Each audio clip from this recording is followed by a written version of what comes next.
किस्त नंबर 13।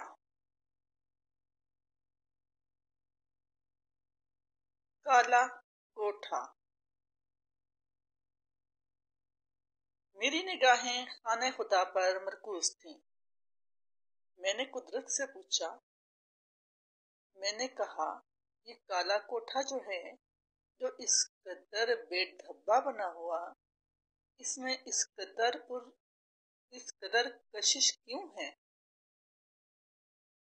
जी चाहता है इस पर निसार हो जाए।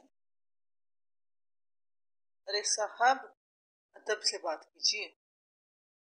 आप इसे काला कोठा कहते हैं? मेरे पास बैठे हुए मीर साहब ने गुस्से से मेरी तरफ देखा। मीर साहब, ये अल्लाह का कोठा ही तो है, मैंने जवाब दिया। मैं पंजाबी हूँ और पंजाबी में खाना का मतलब कोठा होता है। आप इसे खाना खुदा कहते हैं, मैं इसे अल्लाह का कोठा कहता हूँ। मीर साहब मुसर थे कि कोठे के लफ्ज में तहकीर का अंसर है। दरअसल वो अहले ज़बान थे और उन्हें पंजाबी के हर लफ्ज से तहकीर का एहसास होता था। उसके बरअक्स मुझे कोठे का लफ्ज प्यारा लगता था। उसमें अपनायत महसूस कर रहा था। मैंने जिंदगी में बहुत से कोठे देखे हैं, लेकिन खाना खुदा जैसा कोठा कभी नहीं देखा। वो कोठा अनोखी साख्त का है। इसके तूल व अर्ज और बुलंदी का तनासुब इस कदर मुनफरिद और अनोखा है कि देखकर हैरत होती है। ये तनासुब मुरवजा उसूलों और मयारों से बुनियादी तौर पर मुख्तलिफ है। इस कोठे में कोई दरीचा नहीं, खिड़की नहीं, रोशनदान नहीं, सिर्फ एक दरवाजा खुलता है और ये दरवाजा जमीन से 1/4 मंजिल ऊंचा है। गालिबन इसी वजह से इसकी ऊंचाई अजीब मालूम पड़ती है। फिर ये भी कि इसकी दीवारों के रुख मस्जिद की दीवारों के रुखों से हम आहंग नहीं। रह रह कर मेरे दिल में ख्याल आता कि मेरे अल्लाह की शान निराली है कि उसने अपने कोठे की तामीर इस कदर मुनफरिद करवाई जिसमें ना कोई ढब है ना ढंग है, और इस बेढबे काले कोठे में जाज़बियत इस कदर कूट कूट कर भर दी है कि ज़ाहिर की निगाहें इस पर इस हद तक मरकूज हो जाती हैं कि वो अजीम मस्जिद, खूबसूरत और पुरहैबत दीवारें, अजीम शान मेहराबें निगाह में हैच होकर रह जाती और वो काला बेढब्बा कोठा भरता है, उभरे चला जाता है, हत्ता कि तमाम कायनात इसकी ओट में आ जाती है। मैंने कुदरत से पूछा, कभी कोई अल्लाह के इस कोठे में दाखिल भी हुआ है क्या? मुझे ये सादत हासिल है, वो बोले। मैंने हैरत से इनकी तरफ देखा। कुदरत ने कहा, एक बार जब सदर अयूब की मैयत में मैंने हाजिरी दी थी तो शाह सऊद ने कमाल मेहरबानी फरमाई और हमें खाना खुदा के अंदर ले गए। हमने वहां नफल पढ़े थे। आपने? मेरे हल्क में न जाने क्या आप फंसा था। हाँ, वो बोले, अंदर नमाज पढ़ो तो दीवारों की मुंह करके खड़े होना पड़ता है। दीवारों की तरफ मुंह करके खड़े होना पड़ता है। लेकिन लेकिन क्या आपने कुछ महसूस किया था? उस वक्त मुझ पर अजीब कैफियत तारी थी। अंदर जाओ तो हैबत छा जाती है। वो बोले, हैबत? और फिर मौजू बदलने के लिए कहने लगे, ये आपके हाथ में क्या है? ये कॉपी है, मैंने जवाब दिया। ये कैसी कॉपी है? कुदरत ने पूछा। इसमें दुआएं लिखी हैं। मेरे कई दोस्तों ने कहा था कि खाना काबा में हमारे लिए दुआ मांगना। मैंने वो सब दुआएं इस कॉपी में लिख ली थी। कबूलियत का खतरा। ध्यान करना, वो बोले, यहाँ जो दुआ मांगी जाए वो कबूल हो जाती है। क्या मतलब? मेरी हंसी निकल गई। क्या दुआ कबूल हो जाने का खतरा है? हाँ, कहीं ऐसा ना हो कि दुआ कबूल हो जाए। मैंने हैरत से कुदरत की तरफ देखा। बोले, इस्लामाबाद में एक डायरेक्टर है। अरसा दराज हुआ उन्हें रोज बुखार हो जाता था। डॉक्टर, हकीम, वेद, होमियो सब का इलाज कर देखा, कुछ शफाका न हुआ। सूख कर कांटा हो गए। आखिर चारपाई पर डालकर किसी दरगाह पे ले गए। वहां एक मस्त से कहा, बाबा दुआ कर कि इन्हें बुखार न चढ़े। उन्हें आज तक बुखार न चढ़ा। अब चंद साल से उनकी गर्दन के पट्टे अकड़े हुए हैं। वो अपनी गर्दन इधर उधर हिला नहीं सकते। डॉक्टर कहते हैं कि ये मर्ज सिर्फ उसी सूरत में दूर हो सकता है कि इन्हें बुखार चढ़े। उन्हें धड़ाधड़ बुखार चढ़ने की दवाएं खिलाई जा रही हैं, मगर उन्हें बुखार ही नहीं चढ़ता। गांव की कॉपी मेरे हाथ से छूटकर गिर पड़ी। मैंने अल्लाह के घर की तरफ देखा। मेरे अल्लाह, ये क्या किसी ने तेरा भेद पाया है? मेरे अल्लाह, क्या किसी ने तेरा भेद पाया है? अब बोलो, अब बोलो। खाना खुदा की छत से एक पुरअसरार चेहरा उभरा। माथे पर त्योरी, आंखों में बेपनाह मोहब्बत, होंठों में एक बुलावा। उस मुस्कुराहट से बिजली सी गिरी। मैं दीवाना वार उठ भागा और कोठे के फेरे लेने लगा। वो तवाफ नहीं था। तवाफ में एक रख रखाव होता है, एक वकार होता है, एक नज्म ज़ब्त होता है। दीवानगी नहीं होती। मक्का मुअज़्ज़मा में मैंने कभी तवाफ नहीं किया था। कोशिश के बावजूद तवाफ नहीं कर सका था, और उसकी वजह वो कोठा था। उसकी छत से कोई सर निकाल कर मेरी तरफ देखता। उसकी मुस्कुराहट गोया रंग भरी पिचकारी चला देती। मैं शराबूर हो जाता।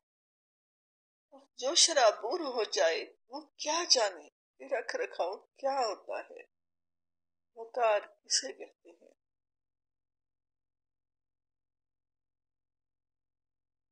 लोगों में लोगों में हाजी मुमताज हूँ, लेकिन मैंने हज नहीं किया। मुझ में हज करने की ख्वाहिश जरूर थी, रस्मी ख्वाहिश। मैंने मिना में हाजिरी दी, मुजदलिफा में कंकर चुने, अरफात में पहुंचा। लेकिन इस रंग भरी पिचकारी वाले ने मेरी हर मंजिल खोटी कर दी। जहां और जब कभी मैंने सर उठाकर ऊपर देखा, सामने उसका कोठा उभर आया। और फिर हर जगह पर, हर जगह, हर मकाम उसकी ओट में आ गए। اس نے مجھے حج نہیں کرنے دیا۔ اس نے مدینہ منورہ کو بھی اپنی اوٹ میں لے لیا اور پھر مسکرا کر کہنے لگا تم کہا کرتے تھے مجھے اللہ سے کیا لینا دینا، میں تو صرف حضور اعلیٰ کو جانتا ہوں، اب بولو۔ آذان۔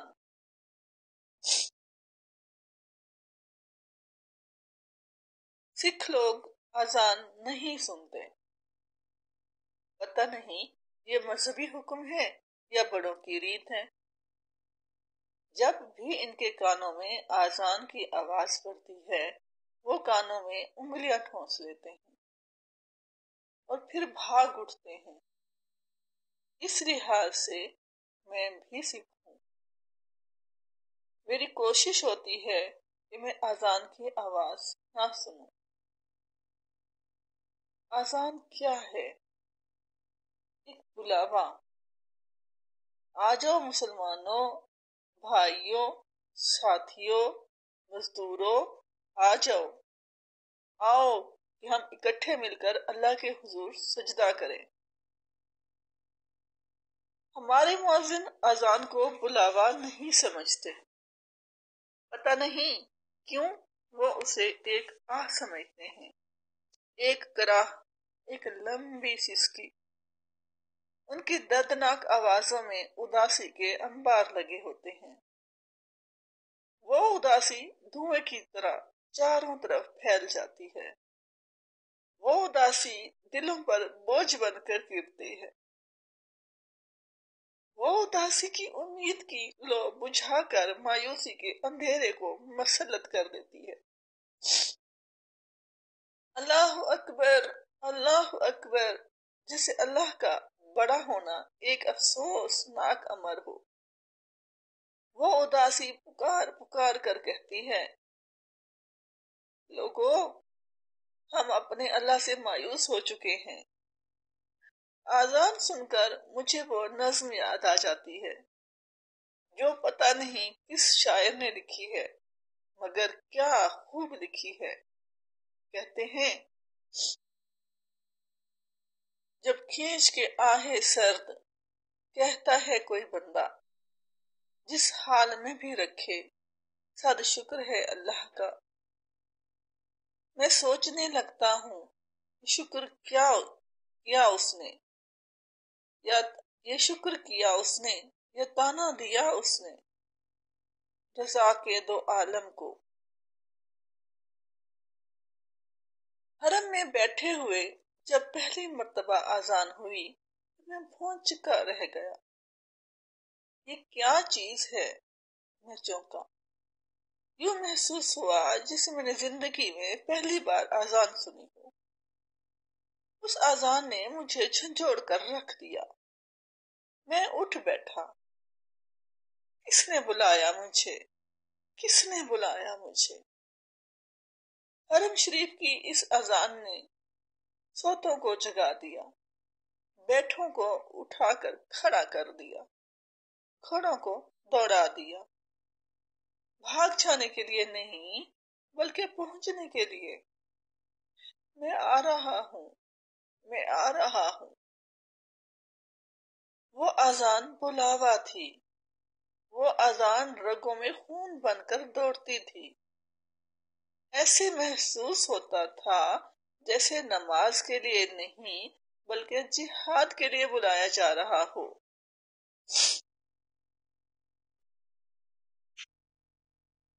حرم میں جو ساؤنڈ لگا ہوا ہے اس نوعیت کی ہے کہ اذان کی آواز ربڑ کے گیند اکٹھے گر کر اچھل رہے ہوں اور ان کی ٹپ ٹپ سے ایک عجیب سا مابند ہو جاتا ہے۔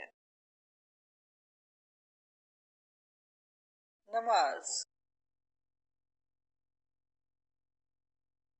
اس وقت حرم میں لاکھوں لوگ بیٹھے تھے، نئے داخل ہونے والے زائرین کا تانتا لگا ہوا تھا۔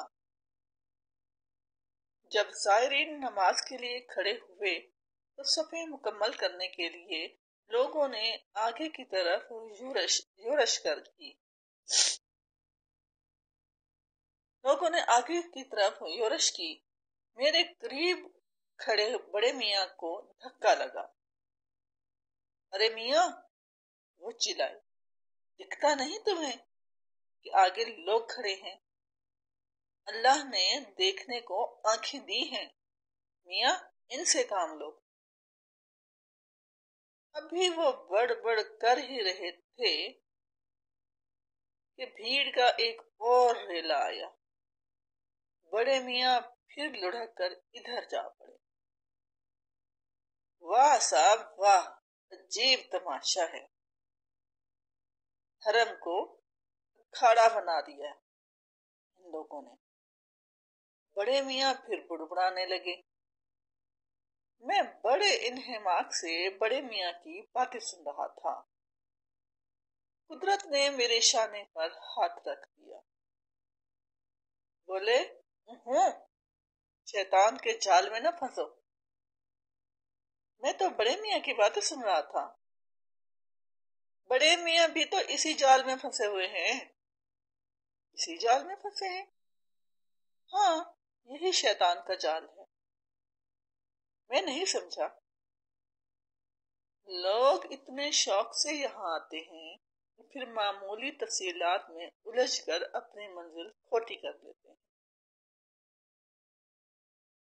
سارا کھیل توجہ کا ہے، توجہ بھٹکنے نہ دو، ورنہ یہ لمحات ضائع ہو جائیں گے۔ قدرت کے چہرے پر ایک عجیب سی سنجیدگی تاری تھی۔ بولے یہاں کوئی تفصیل اہم نہیں، کچھ بھی اہم نہیں، صرف ایک حاضری، حضوری کا احساس، لیکن ہم حاضر ہو کر بھی غیر حاضر ہو رہے ہیں، حاضر ہو کر بھی غیر حاضر رہتے ہیں، حاضر ہو کر بھی غیر حاضر رہتے ہیں۔ لاؤڈ سپیکروں نے تکبیر کے بہانے شور مچا دیا۔ اللہ اکبر، نماز شروع ہو گئی۔ حرم شریف اتنا کشادہ ہے کہ دیکھ کر جی خوش ہو جاتا ہے، لیکن نماز کے وقت وہ اتنا تنگ ہو جاتا ہے جی گھبرانے لگتا ہے، صفوں کے درمیان کچھ فاصلہ نہیں رہتا۔ سجدہ۔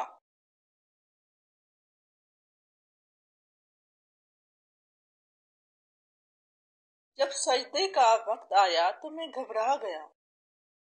پچھلی صفوں کا نمازی طے شدہ ٹانگوں کے اندر زبردستی اپنا سر گھسیڑ رہا تھا۔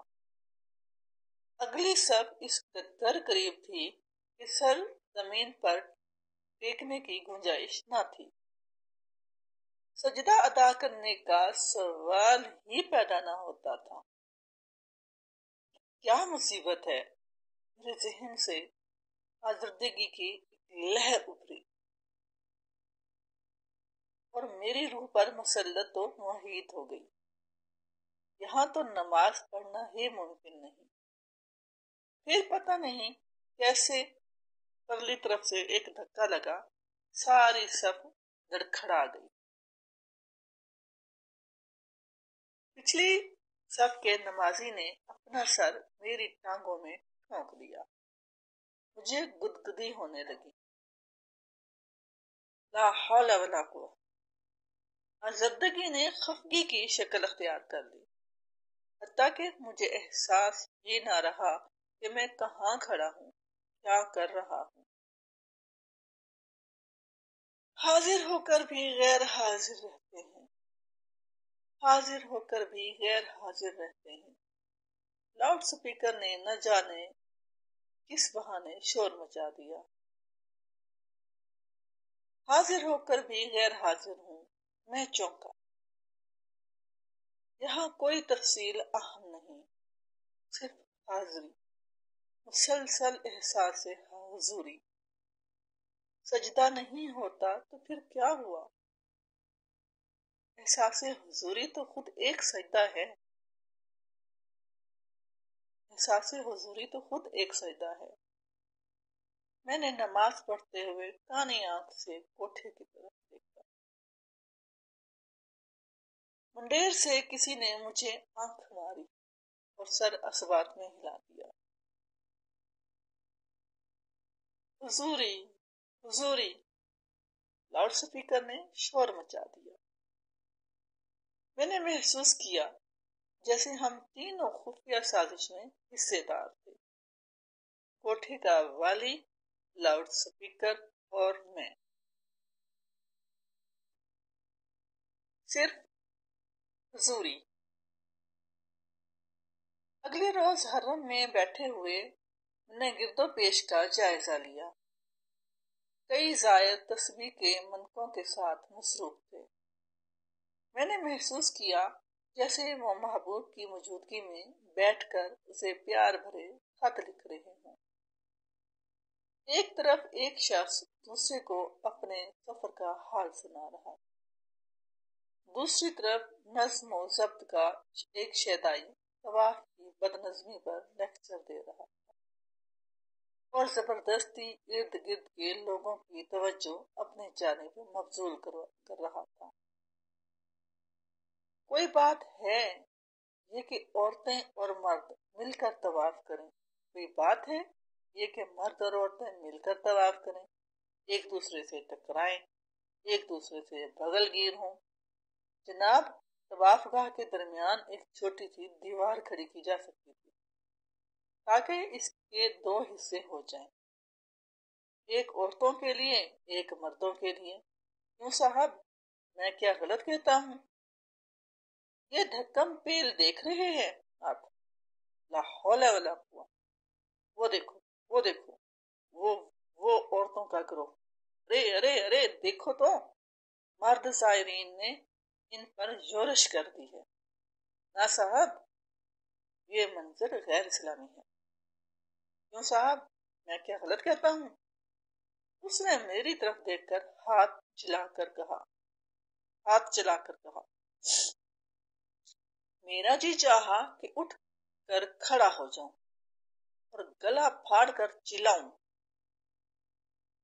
यहाँ सब तफसीलात गैर अहम हैं, सिर्फ हुजूरी, सिर्फ हुजूरी। दफतन मैंने महसूस किया कि मैं खुद भी गैर हाजिर था, हाजिर होकर भी गैर हाजिर था। तस्बीह के शैदाई ने मनकों का पर्दा कायम कर रखा था। नज्म व नस्क के दीवाने ने पर्दे की ओट खड़ी कर रखी और मैंने हाजिरी की तलकीन गैर हाजिरी का बहाना बना रखा था। फिर मेरी निगाह कुदरत पर जा पड़ी। वो मेरी तरफ देखकर यूं मुस्कुराए जैसे मेरी कैफियत को जानते हों, जैसे मुझसे हमदर्दी कर रहे। पता नहीं वो कौन किस्वी थे जो साल हर साल से ध्यान लगाए बैठे थे। इनका ध्यान तोड़ने के लिए दुश्मन ने नर्तकी भेजी।